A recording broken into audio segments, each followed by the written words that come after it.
All right, welcome to this explainer. Today, we're unpacking a story you probably think you already know. I mean, man meets big fish, right? Well, actually, scratch that.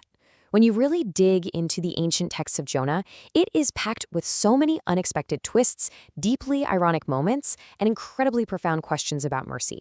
It's way more complex than the Sunday school version. So here's the big question that drives our whole journey today. What actually happens when a chosen messenger just flat out disagrees with the message? It's a fascinating setup because it completely flips the traditional hero's journey on its head right from the get-go.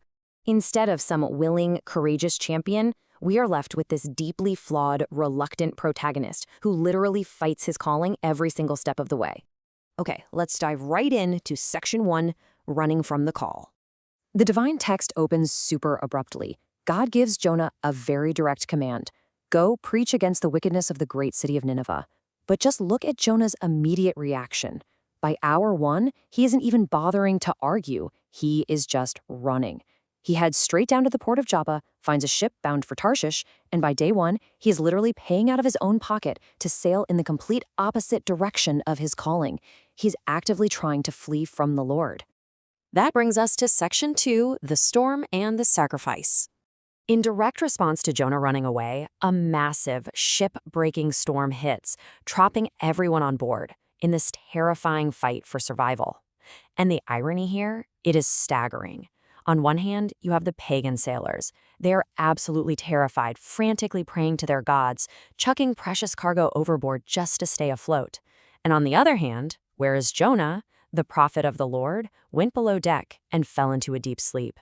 I mean, the holy man is literally sleeping through the catastrophic storm that he caused, while everyone else is doing whatever it takes to save the ship. The captain actually has to go down, shake Jonah awake, and beg him to pray. The sailors then start frantically casting lots to see who brought this curse on them. And boom, it points straight to Jonah. They immediately start interrogating him, right? Who's responsible? What do you do? Where are you from? And Jonah tells them the truth. He admits he's a Hebrew, and he worships the Lord who made the sea and the land. You can imagine the crew's reaction. They are absolutely terrified. As the waves are crashing higher and higher, they realize they're trapped out on the ocean with a guy who is actively running from the very God who controls that ocean. Desperate, they ask him, "What do we do? How do we calm the sea?" And Jonah gives them this startling instruction. "Pick me up and throw me into the sea." He completely acknowledges his fault and basically offers himself as a deadly sacrifice to save them. But what's amazing is the sailors don't just toss him over right away. They valiantly try to row against these massive waves just to avoid killing an innocent man. But the sea just gets wilder, and eventually they really have no choice. They finally throw him overboard, and instantly the raging sea grows totally calm. And here's the real kicker. Jonah's massive disobedience just accidentally led these foreign sailors to express genuine fear and worship of the Lord. They offer a sacrifice, they make vows.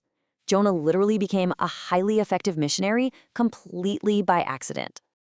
Now, let's move into Section 3, Prayer from the Deep. So Jonah doesn't just drown. God provides this great fish to swallow him up, trapping him inside for 3 days and 3 nights. And from the belly of this fish, Jonah delivers this incredibly deeply poetic, desperate prayer. He says, "From the depths of the grave I called for help, and you listened to my cry." He talks about being hurled into the deep, currents swirling around him, sinking all the way down to the roots of the mountains. Yet even in that utter darkness, he acknowledges his life was brought up from the pit. He wraps up this prayer with a huge shift in attitude.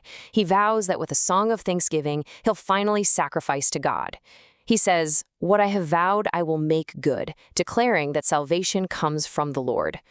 Following this whole declaration of obedience, God commands the fish and, well, it unceremoniously vomits Jonah right onto dry land.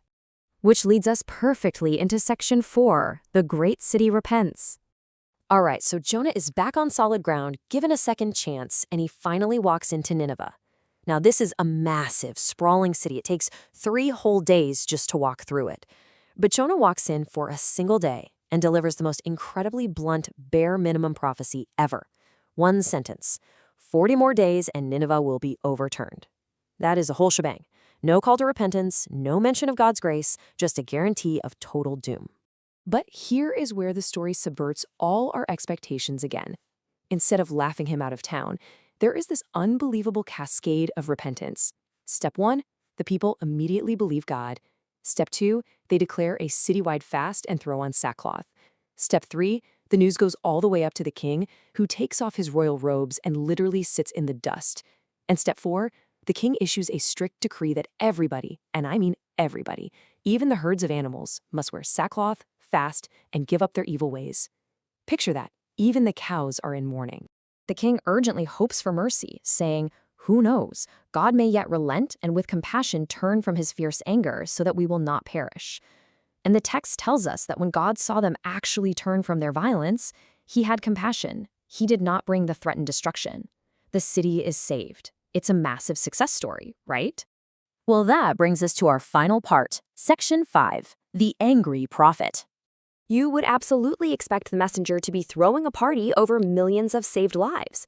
But here is the narrative's final, most shocking twist. Jonah is furious. The text actually says he was greatly displeased and intensely angry. He finally admits why he ran away in the first place, and it wasn't out of fear. He says, "I knew that you are a gracious and compassionate God." Jonah hated these people, and he knew God would forgive his enemies if they repented. He is so incredibly mad at God's mercy that he tells God to just take his life, saying it's better to die than to live. God questions if he even has a right to be angry, but Jonah just ignores him, marches out east of the city, and pouts in a makeshift shelter, hoping God might still destroy Nineveh. So God gives him a painfully physical object lesson. Day 1, God grows this leafy vine over Jonah to give him some shade, and Jonah is thrilled. Best day ever. But at dawn on day 2, God sends a worm to chew the vine, and it withers. By sunrise, God sends this scorching east wind. Jonah is baking in the sun, growing faint, and once again dramatically screaming that he wants to die. So God asks him again, "Do you have a right to be angry about this plant?" And Jonah, stubborn to the bitter end, says, "I am angry enough to die." This sets up the ultimate contrast, a real tale of two pities. You have Jonah's immense, ridiculous self-pity over a temporary weed, a plant he didn't tend, didn't grow, that lived and died in a single night. And then you have God's concern, this vast, enduring compassion for a massive city of living, breathing creations.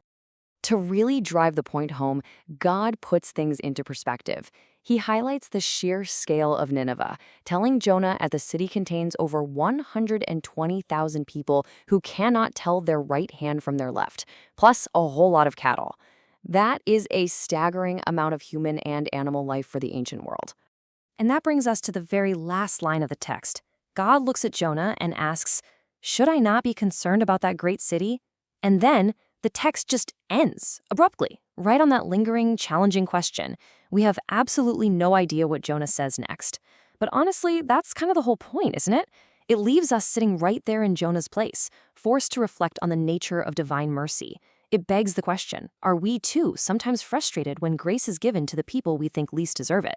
Thanks so much for joining me for this explainer. I hope this gave you a completely fresh perspective on an incredibly complex story. Keep exploring, and I'll catch you next time.